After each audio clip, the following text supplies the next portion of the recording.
Season 1 Reloaded is here, and we'll have a few uploads going up today and tomorrow, so make sure you check out everything on deck. But in this one, I want to take a look at some of the changes you can expect to see with this update when you jump on for the very first time. As we go along, drop your thoughts below. Are you liking these changes and additions made for Modern Warfare 2 and Warzone 2? Let me know. But if you enjoyed the video and found it at all insightful, do me a favor and drop a like on it. And if you're new to the channel, make sure you subscribe to stay updated with all things Modern Warfare 2, Warzone 2, and anything COD related. And finally, check out my friends at G Fuel for a great time for a restock or to give a nice holiday stocking stuffer gift. Code Espresso gets you 20% off or 30% off on some products. But for now, let's talk about the update itself. So the update, firstly, is roughly about 10 to 12 gigabytes in size, depending on the platform that you're on, offering up a lot of changes for both Modern Warfare 2 and Warzone 2, and by extension, DMZ as well. So starting out of the Modern Warfare 2 side, before we jump into anything really, PlayStation users have their double XP weekend live right now until Monday the 19th, with that coming to all platforms, PC and Xbox as well, starting tomorrow. So PlayStation having that 24-hour early access period. But jump in, rank up your weapons, especially the Chimera now if you can get your hands on it early enough.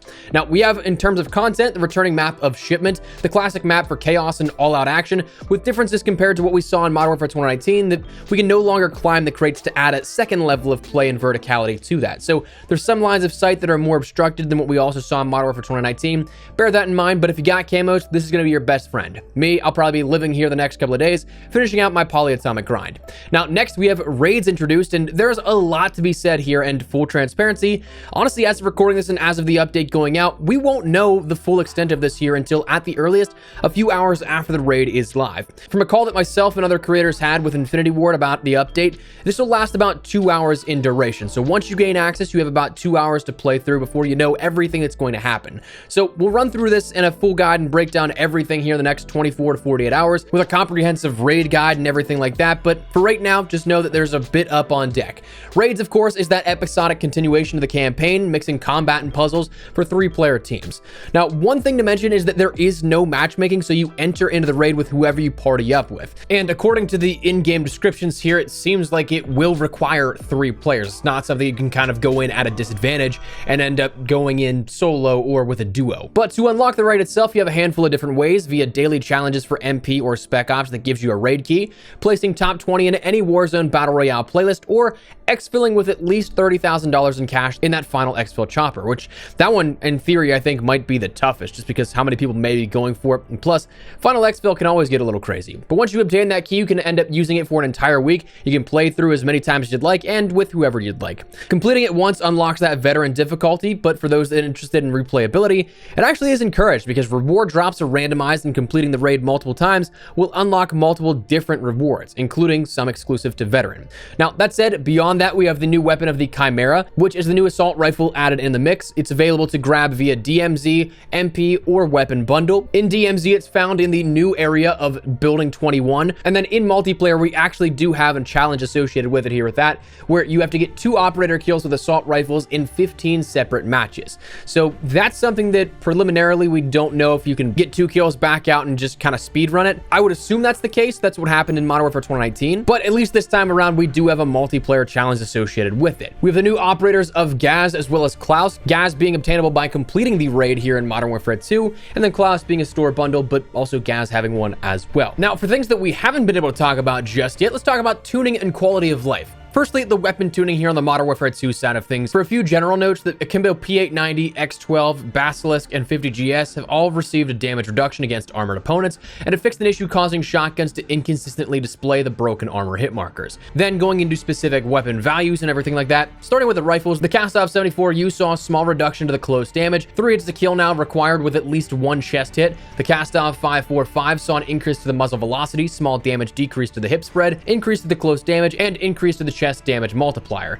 For SMGs, the MX9 saw an increased movement speed, ADS speed, and sprint to fire speed on the 32 round magazine, with the Vels 47 having a reduced hip spread, increased movement speed, and increased far damage.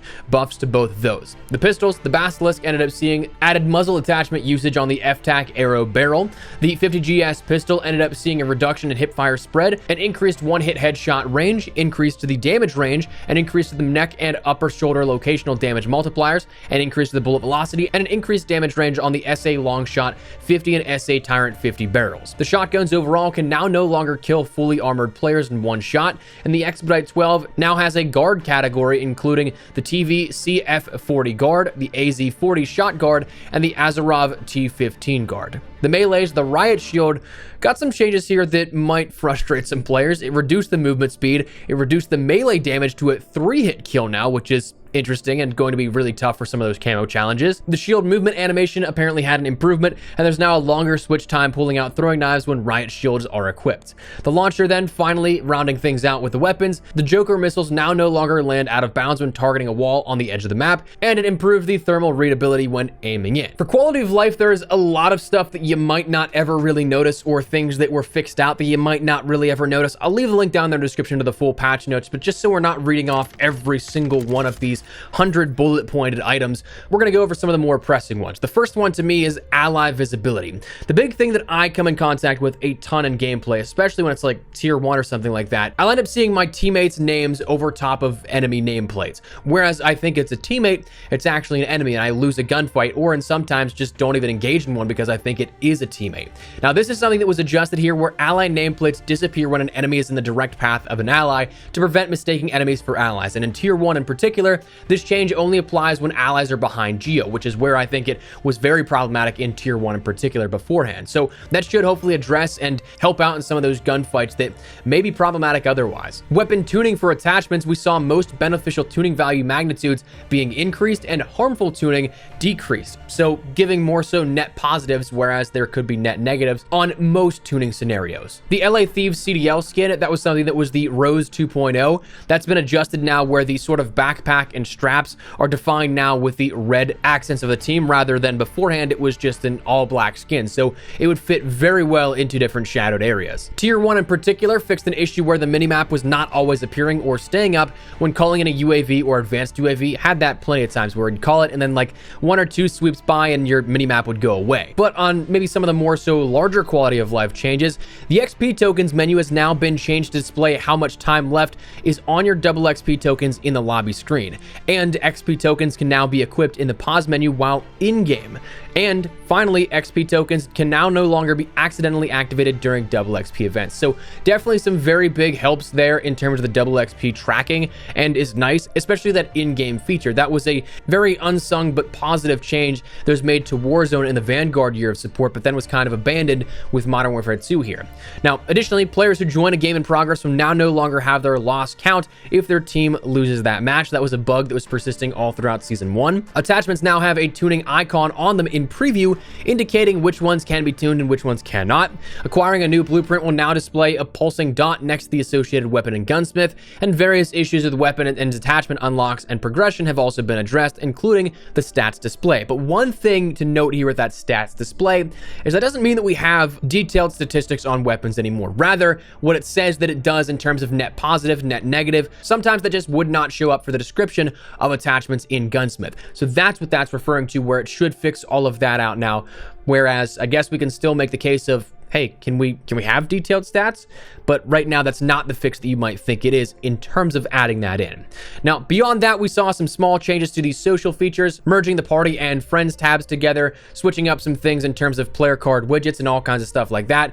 But beyond that, again, we'll leave the link down there in the description below. Some of the stuff is way more inconsequential than the rest, but in the interest of time, let's move on over to the Warzone side of things here now. In terms of content, we of course have that brand new location of Building 21 in DMZ. This is not available within Warzone Battle Royale. It seems like it's just going to be a separate jump point essentially for DMZ, but it's listed as having mysterious new keys arriving in Al Mazrah, but we don't know where exactly they lead. There's limited intel on access to the biological laboratory known as Building 21, which will take players outside of Al Mazrah and into a hyper dangerous new area of DMZ. Now, the curious part is that, again, as of recording this, nobody knows how to get into this just yet. But what was said in our call with Infinity Ward was that it's not there at launch, and it's up to players to find out when it will be released and where it will be released. So I don't have any idea what that means. My guess is maybe it's just not there as of right now until somebody activates it, but really they were rather ambiguous with this. They gave nothing really useful. But in terms of content, that was the only stuff that was really adjusted or added in rather. The rest comes down to balancing changes, adjustments to quality of life and such in Warzone and DMZ. For Battle Royale adjustments, we actually saw an increase in the number of strongholds up to 5, which was previously at 3, but nerfs to them significantly, with damage per bullet by AI reduced by 26% and the number of units per site reduced by 50%. So less bots doing less damage, but more locations you can end up picking up the loot and the loadouts you can end up gaining from them. The AI combatant reinforcements, the time between reinforcement waves has doubled, so again, less reinforcements over the course of the game, with the number of units per wave reduced by 30% as well. So they're not filling up as much as they would beforehand before the update.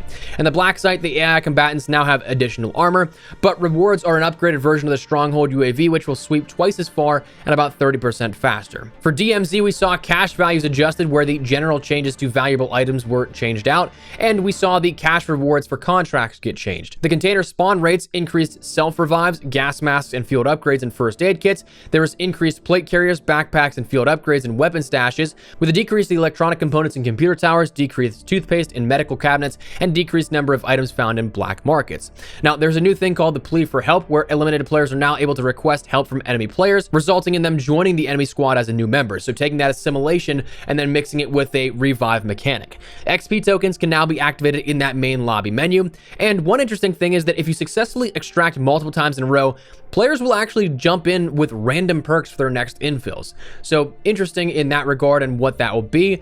I don't know right now if that means that you can actually check to see what perks you have, but something that offers a little bit more benefit here in terms of exfilling successfully. Medium and large backpacks will now allow for a third weapon spot, and then faction missions had better improvements for descriptions for clarity on what those challenges actually require. Overall, for Warzone and DMZ, perk packages default loadouts have been updated. That's something they gave no additional details on. We now have a player revive alert, so if you guys remember Warzone 1, you had that audio ping whenever somebody got up either by their teammate or via self-res. This is now something that's added into Warzone and DMZ as well. Ammunition, when the players drop a weapon, the respective ammunition will also drop to the ground, but with this update, the ammunition will automatically be looted should other players with partial stacks of the same ammunition walk over it. The ground loot had an adjustment where it was spread out a little further, so you didn't have everything spawning on top of each other or going pixel perfection to try and find that one thing you want out of a stack of items. Buy station items that are purchased will spawn spread out rather than stacked on top of each other for easier interaction once again. We now have a gulag elimination alert where, again, a sound will play if your squad mate is killed in action, and same thing with the enemies as well. As we touched on in yesterday's video's pinned comment, the combat records is, for whatever reason, not coming. Again, I'm just incredibly frustrated by the principle of it. Again, I don't care too much about combat records, but the fact that we had this for a decade plus in Call of Duty at launch, and then 3 out of the last 5 or 6 games have not had combat records at launch and have been longer into the life cycle introductions. The regularity of it is frustrating. The fact that we keep every single year having stuff that doesn't come at launch or isn't quite ready when it should be, it's just frustrating. But again, talking more so about the update, not really giving my 2 cents here on that kind of stuff. We have 8 million bug fixes that were listed here with this. Like, I'm talking, you scroll for a good 4, 5, 6 passes on your scroll wheel, and then you'll get to the bottom for Warzone and DMZ. Now, one thing that I will say, while there is a lot that was fixed out in terms of bugs and issues, one thing that, again, is still slightly frustrating is that for those that are experiencing crashing, there is quite literally 1 mention of crashing in the entire patch notes here in regards to that. So if you guys have had crashing issues, this doesn't seem to, at least on paper, have fixed out those issues that still may be persisting. The term crash is quite literally listed only once in the fixed an issue that caused the game client to crash while navigating Warzone 2.0 playlist options. And while that is nice, while I crashed in the menus for sure in Modern Warfare 2 and Warzone 2, there's still a lot of stuff in game that is causing a ton of crashing issues. So that, again, seemingly wasn't fixed out too much. But beyond that, that is where we're at here in regards to the updates and what we have on deck for this Season 1 Reloaded update. So let me know your thoughts down below. Are you guys liking the sound of this update? Are you guys liking what we've seen so far? Whatever the case, drop your thoughts below. But if you guys enjoyed the video, you found it at all insightful, do me a favor and drop a like on it. Again, stick around here on the channel for more content coming today and tomorrow. We'll have a lot of stuff up on deck here for the update, so make sure you're here for all of it. But for now, thanks so much for watching. Modest Espresso. I'll see you guys later. Take care and peace.